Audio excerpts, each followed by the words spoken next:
जय हिंद बच्चों। आज की 10वीं कक्षा के लिए उत्साह कविता के बारे में आपको बताना चाहते हैं। पिछली कक्षा में हमने वर्षा ऋतु के संदर्भ में आपको कुछ जानकारी दी थी। उत्साह कविता में कवि ने वर्षा ऋतु का वर्णन किया है। कल मैंने चर्चा की थी, कई कवियों ने वर्षा ऋतु का वर्णन किया है, जिसमें तुलसीदास और जयश्री, विद्यापति और आधुनिक काल में पंत और महादेव वर्मा, और नई कविता में सर्वेश्वर दयाल सक्सेना मेघ आए कविता। अब आपको यहाँ बताना चाहेंगे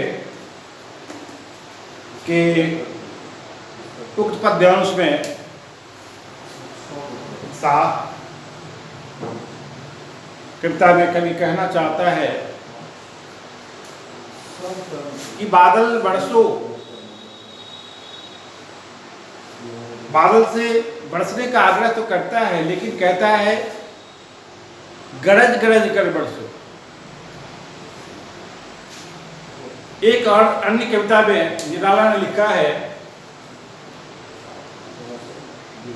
झूम झूम मृद गरज गरज घन घोर, राग अमर अंबर में भर निज रोर।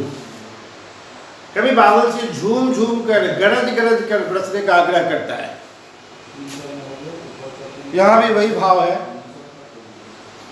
बादल गरजो, बादल को संबोधित करता है, संबोधन शैली भी करता है। बादल गरजो कैसे? घेर घेर घोर गगन धाराधर हो, बादल गरजो।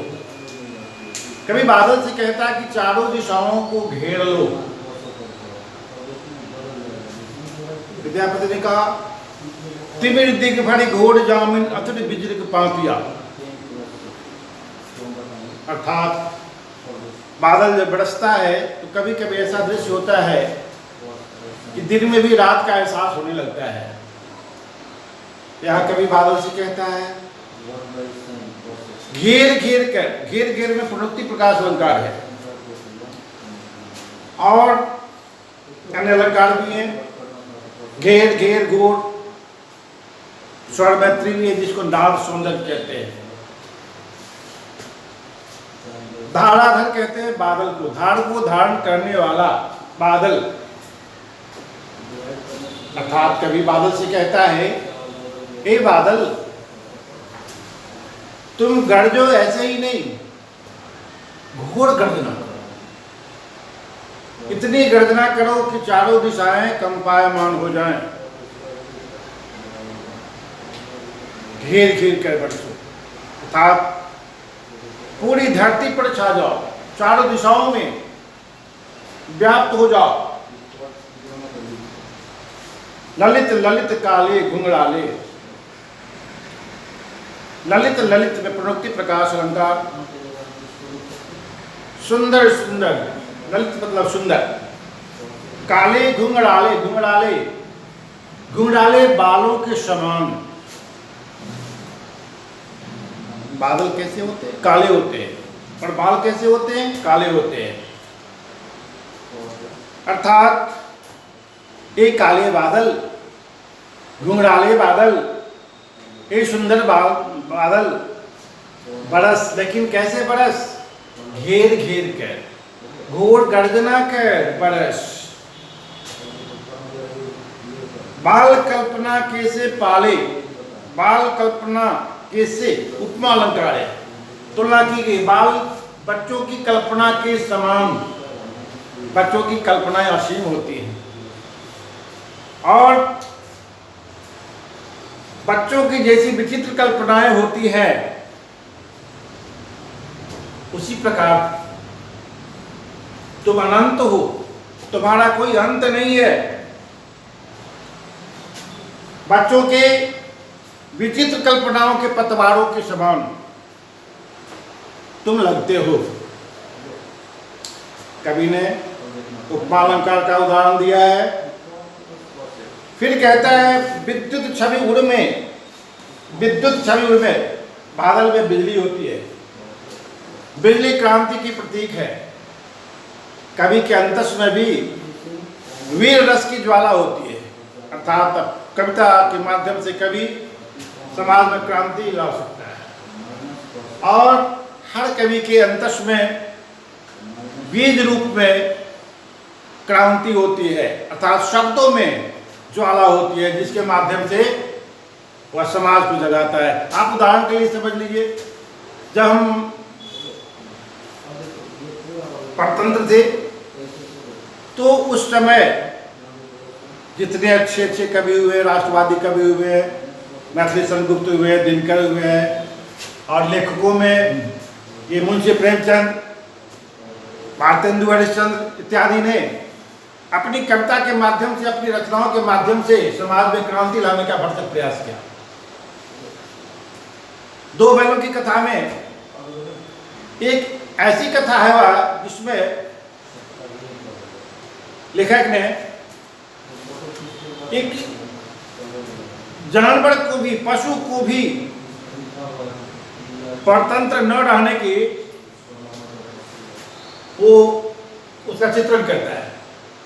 जानवर भी परतंत्र नहीं रहना चाहते हैं, हीरा और मोती के माध्यम से उसको व्यक्त किया है।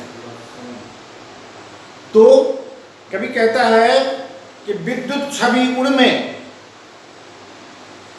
उड़ में हृदय में, बादल में बिजली रहती है। कवि के अंतस में शब्दों की विद्युत छवि रहती है, अर्थात शब्दों की ज्वाला रहती है। कवि नवजीवन वाले, बादल को नया जीवन देने वाला कहा गया, क्योंकि बादल से वर्षा होती है, वर्षा से जल प्राप्त होता है और जल ही जीवन है। तो नवजीवन वाले कवि को भी कहा गया और बादल को भी कहा गया है। जीवन देता है, जीवन में ऊर्जा का संचार करता है। फिर वज्र छिपा नूतन कविता, फिर भर दो बादल भर दो। वज्र छिपा, वज्र कहते हैं बिजली को भी, वज्र कहते हैं पत्थर को भी, कठोर चीज को वज्र कहते हैं। अर्थात कवि के अंतस में भी वीर रस का संचार होता है और बादल में भी बिजली अर्थात क्रांति होती है। नूतन कविता फिर भर दो, कवि कहता है कि क्रांति का संदेश दो समाज में, जिससे परंपराओं की जो सड़ी गली अंधविश्वास की जो ये खाई है वो उन शब्दों से पट जाए। फिर कवि कहता है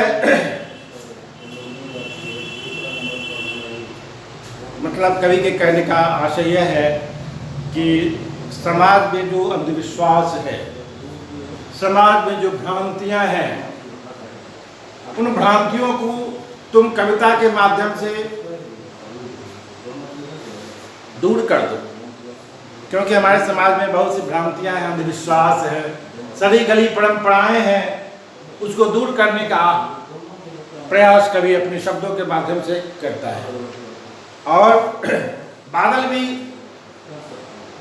नई क्रांति लाता है, अर्थात धरती पर जो गंदगी व्याप्त है वर्षा ऋतु से पहले, वर्षा ऋतु के बाद क्या होता है, सारी गंदगी धुल कर बह जाती है।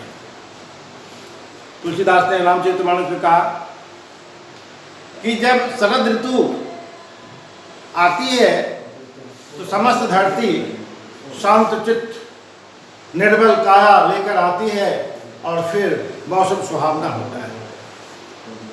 तुलसीदास के पात्र कहते हैं, वर्षा विगत शरद ऋतु आई, लक्ष्मण देखो परम सुभाई। शरद ऋतु आने पर धरती साफ सुथरी हो जाती है, जितने कचरे होते हैं, जितनी गंदगियां होती हैं वर्षा ऋतु में सब दह जाती हैं। कभी कहता है समाज में सड़ी गली भ्रांतियां हैं, अंधविश्वास है, तुम शब्दों के माध्यम से उसे दूर करो। और बादल से आग्रह करता है कि तुम इतना प्रयास की अपने साथ सारी गंदगियों को बहाकर तुम दूर ले जाओ। तो बच्चों, आपने देखा प्रस्तुत पद्यांश में महाकवि ने छायावादी निराला ने बादल के बरसने का जो चित्र प्रस्तुत किया है वह नाद सौंदर्य है, मानवीकरण है और विद्युत छवि, विद्युत रूपी छवि में रूपक अलंकार है और फिर यह अलंकारों की वर्षा हुई इस कविता में।